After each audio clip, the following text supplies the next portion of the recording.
इदानीं वार्ताः विस्तरेण श्रूयन्ताम्। ब्राजील देशस्य राष्ट्रपतिः लूला डा सिल्वा इत्येषः निर्धनता बुभुक्षोन्मूलनाय वैश्विकसङ्घटनस्य समारम्भेण सममेव 20 प्रमुखार्थव्यवस्थानां समूहपरस्य शिखरसम्मेलनस्य समारम्भं कृतवान्। राष्ट्रपतिः लूला डा सिल्वा इत्येषः कथितवान् यत् जलवायुपरिवर्तनस्य विनाशकारी प्रभावः सकले अपि संसारे द्रष्टुं शक्यते। एतं दुष्प्रभावमुद्दिश्य कार्याचरणार्थं तेन नेतारः निवेदिताः। ब्राजील देशे G20 इति शिखरसम्मेलनार्थं प्राप्तवन्तः विश्वस्य नेतारः यूक्रेन युद्ध पश्चिमैशिया सङ्कटसन्निभानां वैश्विकप्रकरणानां यथा शीघ्रं समाधानाय बलं प्रदत्तवन्तः। सम्मेलने अत्र कूटनीतिमाध्यमेनैव समेषां वैश्विकसमस्यानां समाधानान्वेषणार्थं बलं प्रदत्तं गतम्।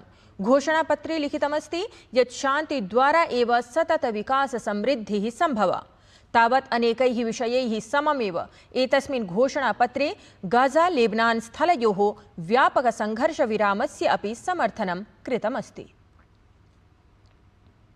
ब्राजील देशे आयोज्यमाने G20 इति शिखरसम्मेलने महत्त्वपूर्णेषु प्रकरणेषु चर्चा समाचर्यमाणा अस्ति।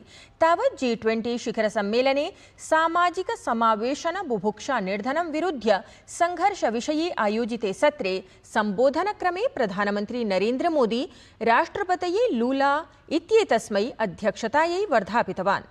सममेव असौ कथितवान् यत् अस्माभिः समावेश विकासे, महिलानां नेतृत्वे विकासे अथ युवा शक्ति विषये ध्यानं केन्द्रितम् अस्ति। प्रधानमन्त्री इतोपि स्पष्टं कथितवान् यत् एका पृथ्वी, एकः परिवारः, एकं भविष्यम् इति विषयः शिखरसम्मेलने तथैव प्रासङ्गिकः अस्ति यथा गतवर्षे आसीत्। इतः पूर्वं ब्राजील देशस्य रियो डी जेनेरो स्थले आयोजिते G20 इति शिखरसम्मेलने सहभागार्थं प्राप्तस्य प्रधानमन्त्रिणः नरेन्द्र मोदिनः स्वागतं राष्ट्रपतिः लूला डा सिल्वा इत्येषः कृतवान्। अवधेयं यत् भारतं ब्राजील देशे प्रवर्तमानस्य G20 शिखरसम्मेलनस्य चर्चाप्रकरणेषु सक्रियं योगदानं करोति।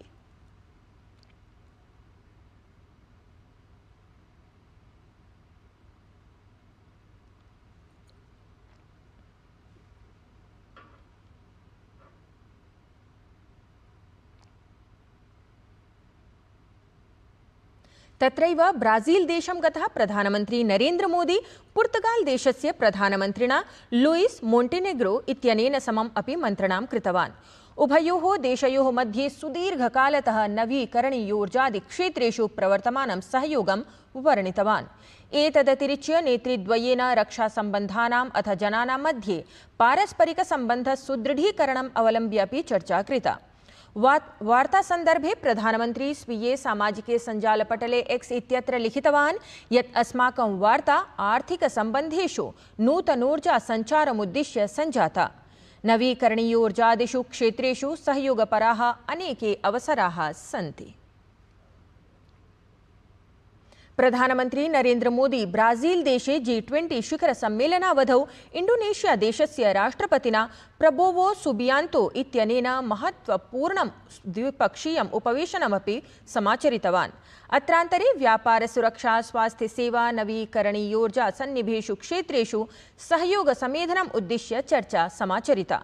तावत् प्रधानमन्त्री मोदी इण्डोनेशिया देशेन समं रणनैतिकसहभागितायाः सुदृढीकरणाय बलं प्रदत्तवान्। स्वीये सामाजिके सञ्जालपटले X इत्यत्र प्रधानमन्त्री लिखितवान् यत् अस्माकं वार्ता व्यापार, सुरक्षा, स्वास्थ्य, सेवौषधानि समेत्य अन्येषु क्षेत्रेषु सम्बन्धपरिष्करणे केन्द्रिता आसीत्। तत्रैव विदेशमन्त्रालयस्य प्रवक्ता रणधीर जयसवालः कथितवान् यत् भारतं पारम्परिकादिषु नवीनक्षेत्रेषु इण्डोनेशिया देशेन समं सम्बन्धान् इतोपि दृढयितुं प्रतिबद्धमस्ति। तावत् प्रधानमन्त्री नरेन्द्र मोदी तत्र ब्राजील देशे G20 शिखरसम्मेलनावधौ संयुक्तराज्यामेरिका देशस्य राष्ट्रपतिं जो बाइडेन इत्यमुम् अथ ब्रिटेन देशस्य स्वीयं समकक्षं कीयर स्टार्मर इत्यमुम् अपि मिलितवान्। अत्रान्तरे व्यापार, संस्कृत्यादान प्रदानादि विषयेषु चर्चा समाचरिता। प्रधानमन्त्री नरेन्द्र मोदी इटली देशस्य प्रधानमन्त्रिपदासीनया जियोर्जिया मेलोनी इत्यनया समम् अपि मेलनं समाचरितम्। नेतृद्वयेन रक्षा सुरक्षा व्यापार संस्कृति शिक्षादिषु क्षेत्रेषु सम्बन्धसुदृढीकरणम् आलक्ष्य विचारः कृतः।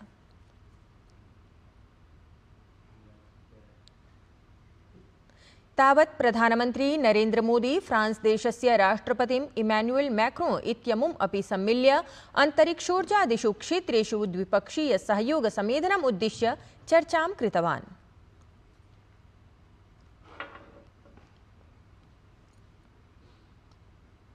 गृहमन्त्री अमित शाहः मणिपुर स्थितिम् आलक्ष्य उच्चाधिकारिभिः सह उपवेशनं कृतवान्। अत्रावधौ गृहमन्त्री राज्ये शान्तिस्थापनाय सबलम् अधिकारिणः पृष्टवान्।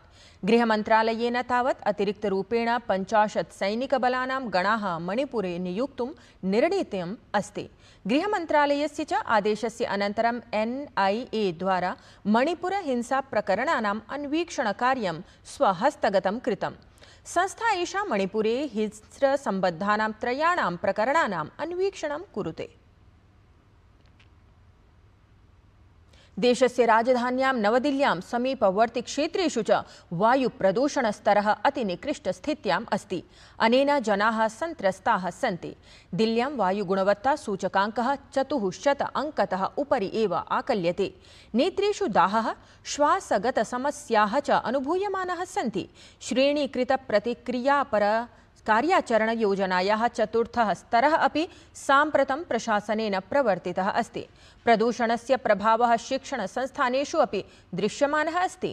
दिल्ली विश्वविद्यालयेन अथ जवाहरलाल नेहरू विश्वविद्यालयेन अन्तर्जालमाध्यमेन कक्षाः सञ्चालयितुं निर्णीतमस्ति। दिल्ली विश्वविद्यालये तावत् नवंबर मासस्य 23 दिनाङ्कं यावत् अथ जवाहरलाल नेहरू विश्वविद्यालये 22 दिनाङ्कं यावत् अन्तर्जालमाध्यमेन कक्षाः आयोक्ष्यन्ते।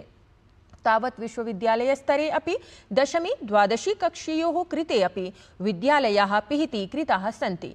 अथ एतयोः कक्षयोः अपि अध्ययनम् अन्तर्जालमाध्यमेन एव भविष्यति। प्रवर्तन निदेशालयेन तमिलनाडु पश्चिम बंगाल कर्नाटक उत्तर प्रदेश मेघालय पंजाब इत्येतेषां राज्यानां 22 परिसरेषु अन्वीक्षणाभियानं समाचरितम्। एतत् अन्वीक्षणाभियानं सैंटियागो मार्टिन इत्यस्य अथ तत्सम्बद्धानां future gaming hotel business services private limited इत्येतेषां समवायानां कृते प्रवर्तितम् अस्ति। प्रवर्तन निदेशालयेन अन्वीक्षणमेतत् PMLA इत्यस्य 2020 वर्षस्य प्रावधानानुसारं कृतम्।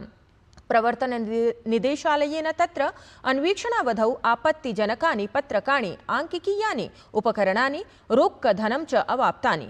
सहैव प्रायः 12.5 कोट्यधिकरूप्यकाणां FDR इति संरक्षितधनपत्रकाणि अधिकारे स्थापितानि। प्रवर्तन निदेशालयेन 6.24 कोटिरूप्यकाणि अपि संगृहीतानि सन्ति। प्रयागराजे आगामी वर्षे आयोक्ष्यमाणाय सनातन परंपरायाः बृहते समागमाय महाकुंभाय सज्जताः चरमं स्पृशन्ति। कुंभक्षेत्रे साधूनां सतां च गमनागमनम् अभिवृद्धमस्ति। तत्रैव महाकुंभक्षेत्रे विभिन्नाभ्यः साधुपरम्पराभ्यः सन्यासी संस्थाभ्यः वा आवासादि प्रक्रिया सम्बद्धं कार्यमपि आरब्धम्।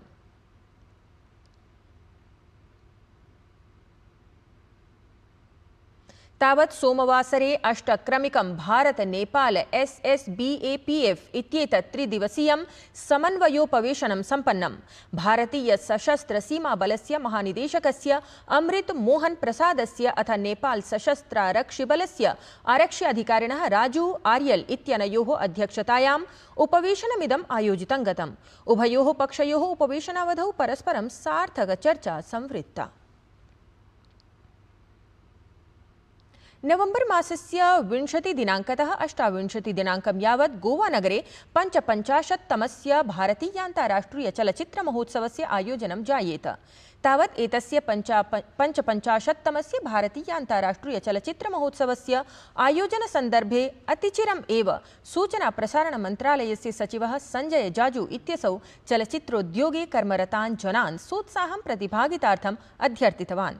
सूचना प्रसारण मन्त्रालयस्य सचिवः तावत् तेलुगु चलच्चित्रोद्योग जगतः अपि जनान् महोत्सवे एतस्मिन् विशिष्य प्रतिभागितार्थं निवेदितवान् अस्ति। So we have come here to for 4 purposes. Importantly, sending out the invite for the International Film Festival of India, which is going to happen in Goa starting 20th November. We had a very good meeting with all the film councils and chambers and producers, and I'm sure that participation from the Telugu film industry will be good. एतद्वार्ता संस्करणम् अधुना सम्पद्यते। अभिनववार्ताभिः सह पुनः उपस्थास्यामः। तावत् मङ्गलं भूयात्।